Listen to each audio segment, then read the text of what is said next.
Alhamdulillah nahmaduhu wa nasta'inuhu wa nastaghfiruh wa na'udzu billahi min syururi anfusina wa min sayyiati a'malina man yahdihillahu fala mudhillalah wa man yudlil fala hadiyalah wassalatu wassalamu ala rasulillah wa ala alihi wa sahbihi wa man wala amma ba'd. Alhamdulillah, tanpa terasa bulan Ramadan tinggal beberapa hari lagi.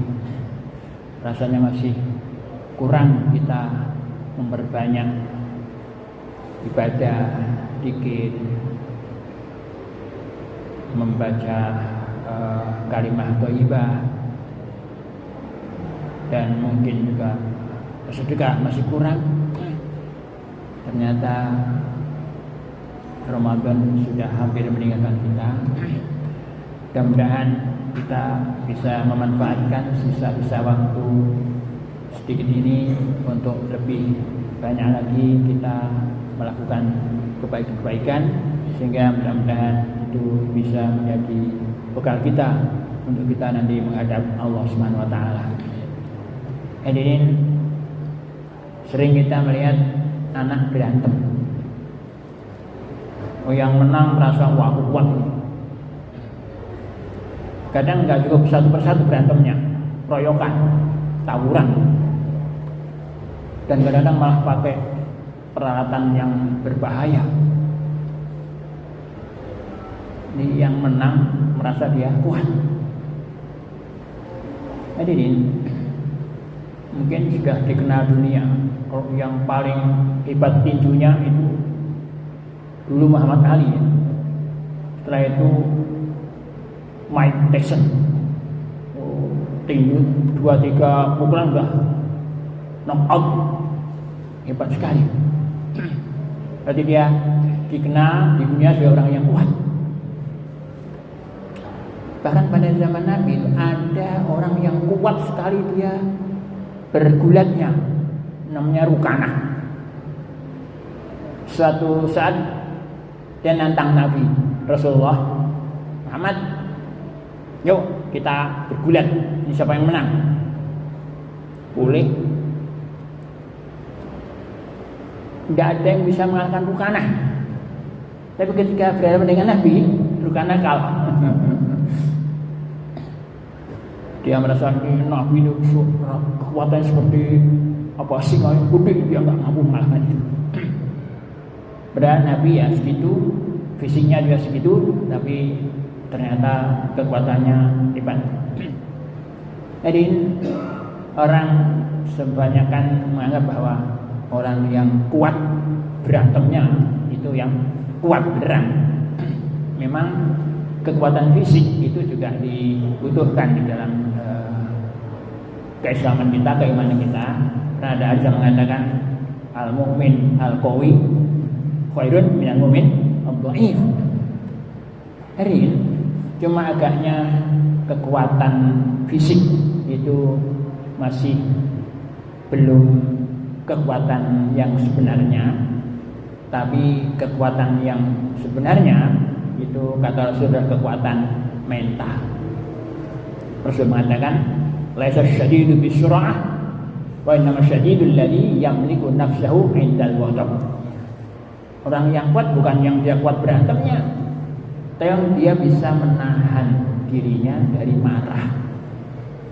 Jadi agaknya tidak semua orang yang kuat fisik dia mampu menahan kemarahan.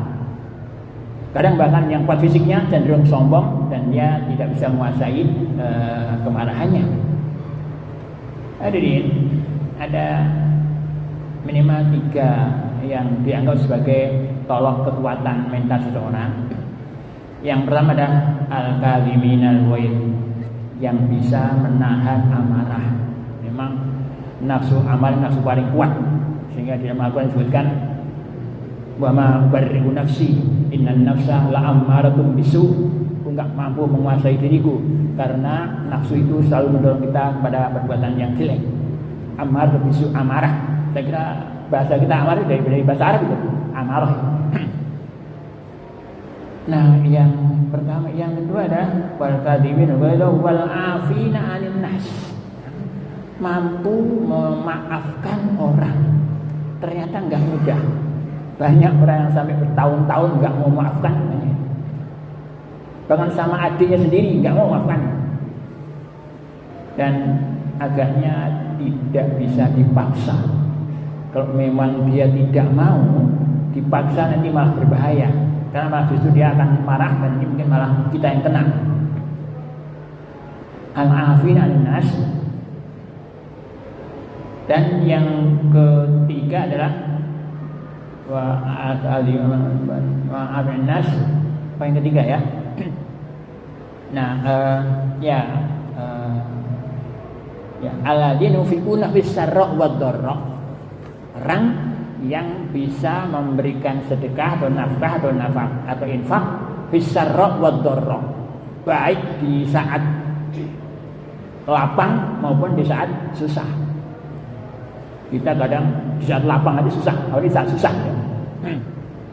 Bahkan kata Nabi, pernah tanya, ya Rasulullah, sedekah yang paling baik yang kayak apa? Kata Nabi, tasaddaq wa anta sahihun syahihun. Sedekahlah ketika aku sedang sehat-sehatnya dan sedang pelit-pelitnya. Itu yang terbaik. Jadi Rasul pernah mengatakan bahwa ala adulluka ala ashrafi akhlaqi ahli ardi wa ahli sama ahli dunia wa ahli akhirah. Maka ya Rasulullah, ta'fu amman dolamaka. Engkau memaafkan orang yang berbuat aniaya padamu atau yang menganiayamu. Wa tasilu man qata'aka. Engkau menjalin hubungan pada orang yang memutuskan hubungan dengan engkau. Kemudian wa tut'imu man harramaka. Engkau ngasih tu'ti man harramaka. Engkau memberi pada orang yang tidak mau beri kepadamu. Agaknya tiga itu tingkat akhlak yang sangat tinggi.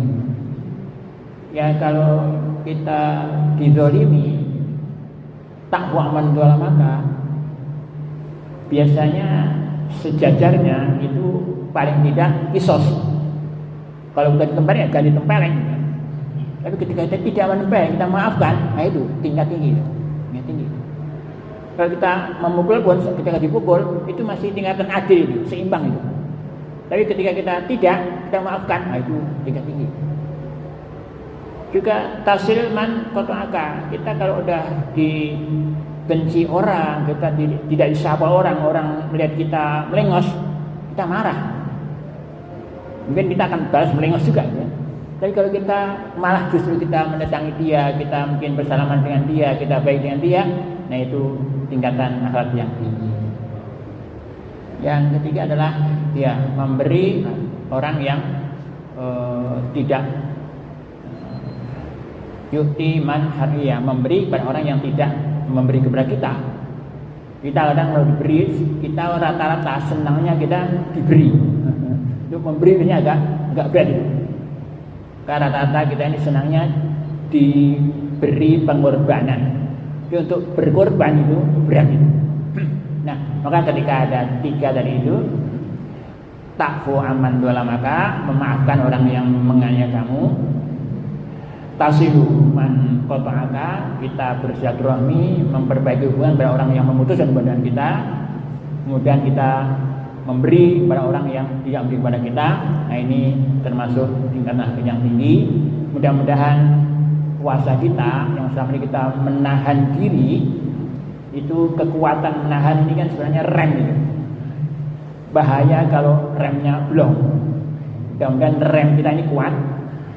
Ini biasanya ya latihan sabarnya ya, puasa ini. Puasa termasuk latihan sabar. Karena umumnya orang yang puasa ketika anak kecil pun itu kalau lapar dia marah-marah itu. Punya cucu kalau lapar dia ngambek dia. Inginnya marah karena apa? Gampang tersinggung gitu kan. Tapi kalau kita bisa mengendalikan itu, maka kita akan insya Allah mudah-mudahan kemampuan kita untuk bisa menahan diri pada bulan puasa ini nanti bisa kita bawa ketika kita sudah keluar dari bulan puasa. Ini mungkin yang bisa kami sampaikan. Mudah-mudahan ada manfaatnya. Assalamualaikum warahmatullahi wabarakatuh. Waalaikumsalam.